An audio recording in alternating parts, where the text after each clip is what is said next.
Hello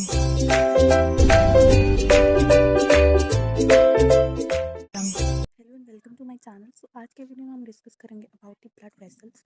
सो blood vessels क्या होती हैं एंड कितने टाइप्स की होती है वो हम डिस्कस करने वाले हैं। सो ब्लड वेसल्स हमें पता है कि क्या होती हैं। ये इलास्टिक मस्कुलर ट्यूब्स होती हैं। क्या होती हैं? इलास्टिक मस्कुलर ट्यूब्स होती हैं जो क्या कैरी करती हैं, जो ब्लड कैरी करती हैं। ठीक है, हमें पता है कि हमारी बॉडी के अंदर ब्लड वेसल्स है जिनके थ्रू ब्लड बॉडी से हार्ट तक जाता है, हार्ट से हमारी पूरी बॉडी तक जाता है। ठीक है, सो ये ब्लड वेसल्स क्या होंगी? इलास्टिक मस्कुलर ट्यूब्स होती हैं जो कि ब्लड कैरी करती हैं। 3 तरह की ब्लड वेसल्स होती हैं ह्यूमन बॉडी में: आर्टरीज, वेन्स एंड कैपिलरीज। ठीक है, सबसे पहले हम बात करते हैं आर्टरीज की। आर्टरीज क्या होती हैं? ये थिक वॉल्ड ब्लड वेसल्स होती हैं। कैसी होती हैं? थिक वॉल्ड, मतलब इनकी जो वॉल्स होती हैं आर्टरीज की बहुत ज़्यादा थिक होती हैं। इसका मतलब कि जो इनका ल्यूमेन होगा वो बहुत ज़्यादा नैरो होगा। कैसा होगा? नैरो होगा। अगर ये वॉल है, ठीक है, ये बहुत ज़्यादा थिक है, मतलब जो इसका ये डायमीटर होगा वो भी क्या होगा? कम ही होगा। क्यों? क्योंकि थिक वॉल है तो नैरो होगी। ठीक है, ये क्या करेंगे? ये कैरी करेंगे blood away from the heart for the distribution to the blood.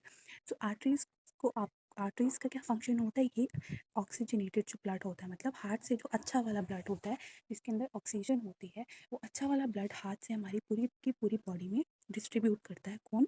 Arteries distribute करती है। तो आर्टरीज का मेन ये फंक्शन होता है कि हार्ट से हमारी पूरी बॉडी के अंदर एरिएटेड वाला जो ब्लड होता है, मतलब ऑक्सीजन रिच जो ब्लड होता है, वो पूरी बॉडी में डिस्ट्रीब्यूट करती है। ठीक है, the walls of the arteries, particularly those near the heart, are thick that enables them to dilate but not rupture when the heart contracts and pours blood into them. तो ये जो हमारे heart के पास जो आर्टरीज होती हैं, ये ज़्यादा बेसिकली ये ज़्यादातर जो होती हैं थिक होती हैं। क्यों होती है? ताकि जब जो हमारा हार्ट है वो contract करे, उस आर्टरीज के अंदर जब ब्लड जाए। ऐसे क्यों होता है? क्योंकि जब हार्ट कॉन्ट्रैक्ट करता है तो वो क्या करेगा? हार्ट जो है ब्लड इन आर्टरीज के अंदर फोर्स करेगा।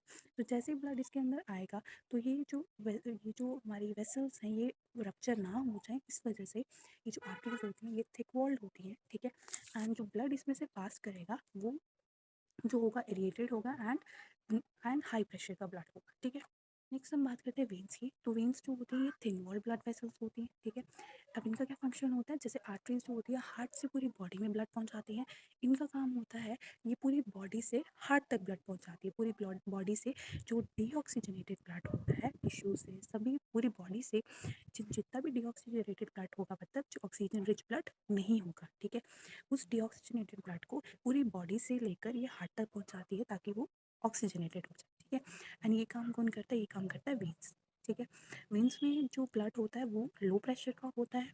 ठीक है, वेन्स में जो अगर हम ल्यूमेन की बात करें तो इनका ल्यूमेन जो होता है वाइड होता है। ठीक है, अब ये थिन वॉल्ड है तो मतलब इनका डायमीटर ज़्यादा होगा। इसके पास क्या होती है? वैल्व्स होती हैं। वैल्व्स का क्या फंक्शन होता है?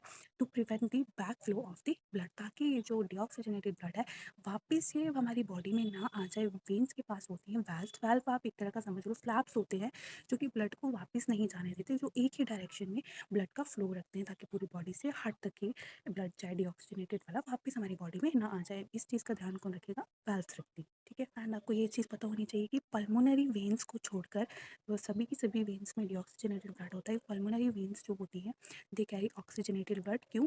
क्योंकि ये क्या करती हैं? ये जो लंग्स से जो हमारा ऑक्सीजनेटेड वाला ब्लड होता है उसको ट्रांसफर करती हैं हार्ट के लेफ्ट चैम्बर में। तो इसीलिए पल्मोनरी वेन्स जो ऐसी वेन्स होती हैं जो ऑक्सीजनेटेड ब्लड कैरी करती हैं, बाकी जो जितनी भी वेन्स होंगी सब डीऑक्सीजनेटेड ब्लड कैरी करती हैं।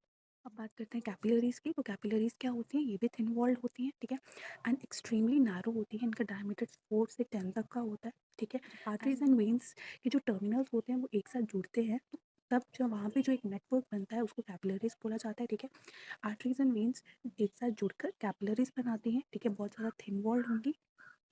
जो वॉल्स होती हैं कैपिलरीज की वो वाटर एंड डिजॉल्व सब्सटेंसेस के परमेबल होती हैं। ठीक है, परमेबल होने की वजह से यहाँ पे क्या होता है? जितने भी मटेरियल्स जो होंगे वो ब्लड एंड बॉडी सेल्स के बीच में उनकी क्या होगी? एक्सचेंज होगी। ठीक है, क्यों? क्योंकि ये परमेबल है, वाटर एंड डिजॉल्व सब्सटेंसेस के लिए अपने अंदर ये उनको आने देता है। तो इसीलिए जितना भी एक्सचेंज होता है ब्लड से, जितने भी मटेरियल का एक्सचेंज होगा वो किसके थ्रू होगा? वो कैपिलरीज के थ्रू ही होता है।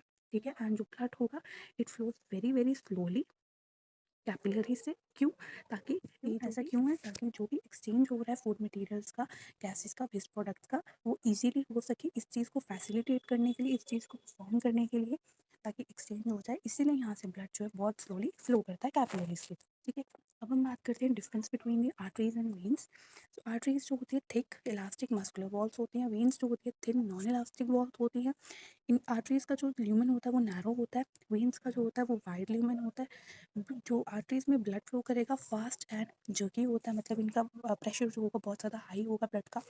यहाँ पे जो ब्लड का फ्लो होता है स्लो एंड स्मूथ होता है। आर्टरीज में जो ब्लड होता है वो हार्ट से कहाँ जाता है, पूरी बॉडी में जाता है। वेन्स में जो ब्लड होता है वो मतलब कि पूरी बॉडी से, मतलब ऑर्गन से टूवर्ड्स दी हार्ट जाएगा ऑक्सीजनेट होने के लिए। देन आर्टरीज में जो ब्लड होता है वो ऑक्सीजनेटेड ब्लड होता है एक्सेप्ट दी पल्मोनरी आर्टरी, ठीक है। एंड वेन्स में जो ब्लड होता है वो डीऑक्सीजनेटेड होता है except the pulmonary. That's it for today's video. अगर आपको ये वीडियो अच्छा लगा होगा then please like this video, subscribe to my channel and thank you so much for watching.